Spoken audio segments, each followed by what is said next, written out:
This video is sponsored by Squarespace.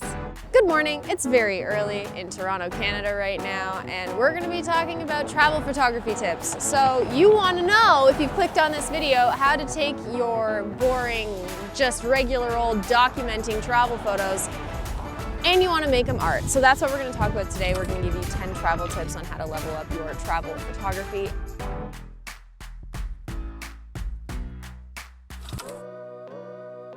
So when we're talking about lighting, we mean working with the sun. So that means either shooting really early in the morning or into the evening. Don't underestimate the power that lighting can have on your photo. It can truly make or break a photo. Taking this photo of the skyline in the middle of the day is pretty boring. It's pretty flat. So I would either wake up at the crack of dawn or wait till sunset or wait till the stars come out and shoot something really cool at night, because that is the way that's really gonna level up your photo overall. So if you're not sure what time the sun is rising or the sun is setting, you can use apps like Sunseeker or Flare, and you can actually check all of these times, the weather, the wind, every little detail you'll need to know to shoot that perfect photo.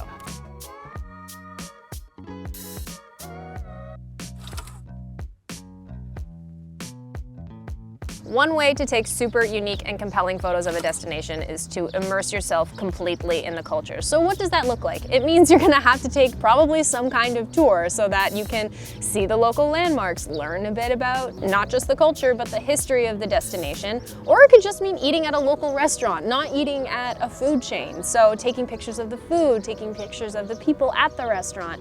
Now it's that firsthand experience that's gonna give your photos a richer and more authentic feel. So what exactly do these photos look like, okay? It means you're gonna have to take some portraits, ask people to take their photo. It's the people that make the culture, right?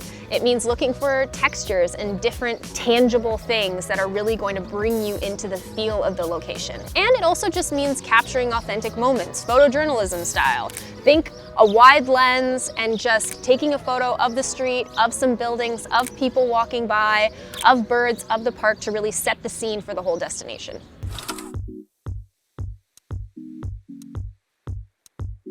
One thing that's really going to help improve the quality of your travel photography is by researching the locations that you're visiting ahead of time. So not only planning those out in order, but also looking at what kind of photos maybe others have taken. Plan out a little bit how you're going to shoot these photos, and you can do that by researching different photos that people have already taken. So you can look on just Google, you can try Pinterest, you can look up relevant hashtags on YouTube, and a lot of times when you are doing this, you'll find maybe one local photographer who's shot this location a bunch of different times, or maybe has taken a bunch of locations around that destination that you're visiting, and maybe reach out to them, see if they have any suggestions, see if they have any planning tips for you. And you can also offer to maybe take them out for a coffee and see if they want to go shooting with you. A lot of times in my experience, usually people are down to come out, show you around and shoot and make another connection with another photographer. So give that a try and make sure that even though a lot of people have taken the same photo, like the same angle of a location over and over again, shoot that photo, get the photo you want, but then try something else. Try changing the angle. Try shooting it in a different style of weather. Maybe if it's shot on a sunny day traditionally, shoot it on a cloudy day or a rainy day. Try getting something a little bit different, and that'll make your photo that much more unique.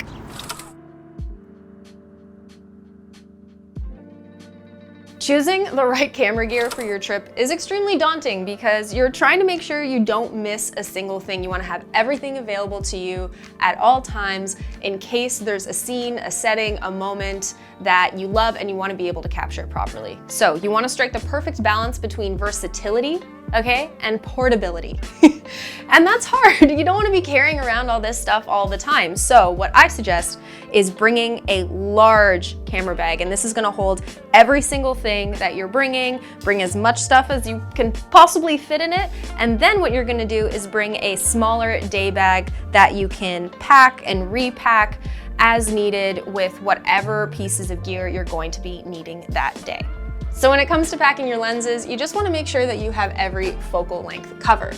Then something else that I do is I bring 2 camera bodies, and what that allows me to do is put a different lens on each camera body. I can carry them both on my person at a time. And that way I never miss a shot and I never miss an angle, and I'm not constantly switching out my lenses all the time, which is super annoying. So we talked about focal length. Something else you have to consider is getting a variety of angles when you're on location. So how do you do that with two camera bodies? Well, you can add a drone into the mix. It's going to allow you to get a completely different perspective that you can't normally get from the ground. So you always want to make sure that you're covered in every scenario. If you guys want a complete list of everything I pack on a normal trip that I would go on, I actually did kind of a pack with me video for my recent trip to New Zealand and Australia, so that'll be linked in the cards. So if you've been around on this channel for a while, you've definitely heard me talk about this concept before. It applies to all styles of photography, but in this case, we are talking about travel photography because it can be really daunting when you get to a new location and you don't know how to capture it. You want to make sure you're capturing it to the fullest. Therefore, you have to kind of diversify the shot you're taking. So if you have ever heard me talk about angle, light, lens, the idea is if you change up one of those things, if you change up the angle, if you change up the lighting, if you change up the lens, you'll get a completely different style of photograph. So we've set up this test shot for you to show you what happens if you change the focal length of the lens and how that creates an entirely different framing or image. So this is obviously very close up, and this is obviously much wider, but you get a completely different style of framing with this new focal length, and you can see much more of the environment around me. So only by switching the focal length would you get two very distinct styles of photograph.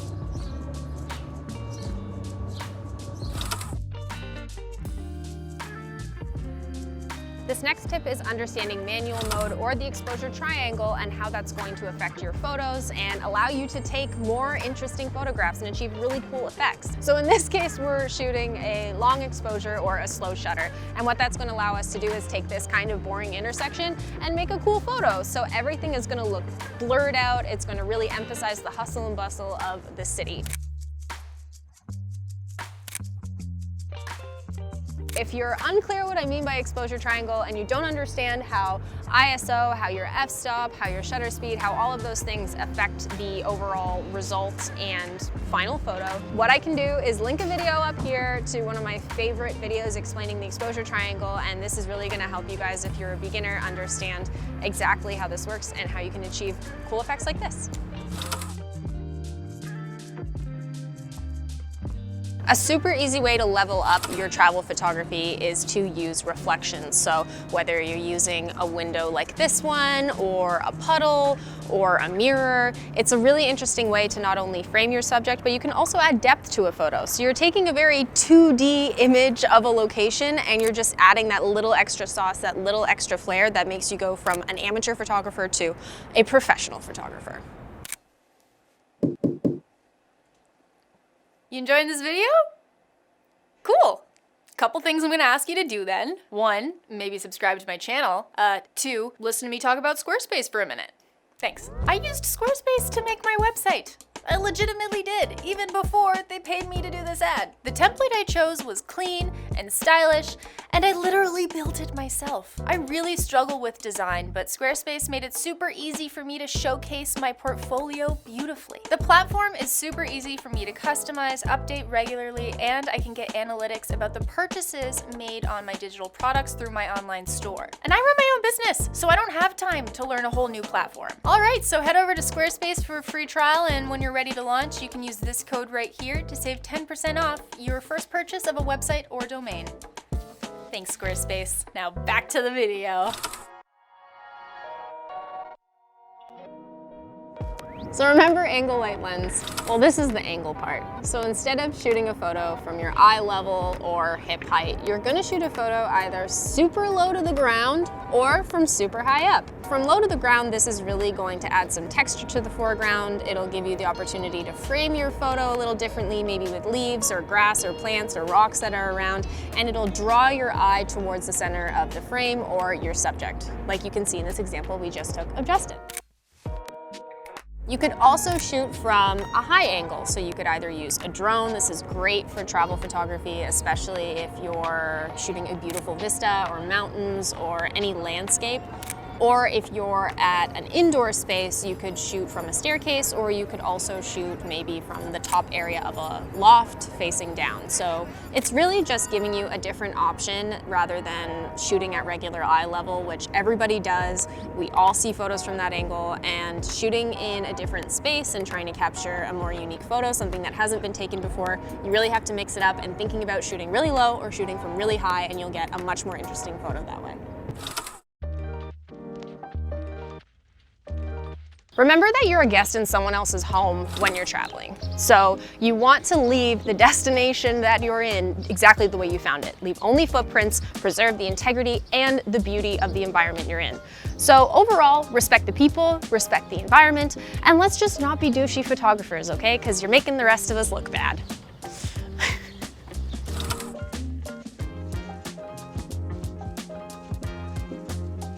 We're in this beautiful building right now, which is a fantastic example of this next point, which is we're talking about framing and we're talking about composing your photos. So there are 3 things you want to keep in mind when you're doing this. So that is your leading lines, that is the rule of thirds, and that is the golden ratio. So this building is the perfect example of leading lines. Now, what does that mean? It's anything that's naturally going to draw your eye towards the subject of your image. So in this case, it's the overall shape of the building and these arches, but it could be roads, it could be a river, it could be fences, anything that's going to draw your eye towards, in this case, the center of the image or just the focus of your image. Now, the rule of thirds is a classic composition technique that involves dividing your frame into a 3x3 grid by overlaying 2 equally spaced horizontal lines and 2 equally spaced vertical lines. The key principle of this rule is to position your main subject or points of interest along these grid lines or their intersection points. Another concept to consider is the golden ratio, a mathematical ratio that spirals inwards to itself. Now, this ratio is believed to create aesthetically pleasing proportions and can be found in various natural and man-made forms. Applying the golden ratio to your composition involves dividing the frame so that the ratio of the smaller section to the larger section is equal to the ratio of the larger section to the whole frame. So most cameras, including smartphones, have something called grid lines. So by enabling this feature, you can use it as a guide in achieving that leading line, rule of thirds, golden ratio composition concept. Literally just turn your grid lines on and use it to center your image or to have the subject of your image frame right, etc., etc. You have these little boxes that you can fit everything into, and it makes the whole thing a lot easier rather than you just kind of guesstimating without seeing those actual grid lines on the screen. So with that said, photography is artistic expression. Rules are made to be broken. These are of course guidelines, so use your own discretion when composing your photos and what feels like the best choice for that particular photograph for you. Thank you guys for watching today's video. I hope you learned how to take your travel photography to the next level. And now I'm going to go get a much needed coffee. Like if you like this video, subscribe if you're not already, hit the notification bell to get notified for all future videos, and I'll see you in the next one. Bye!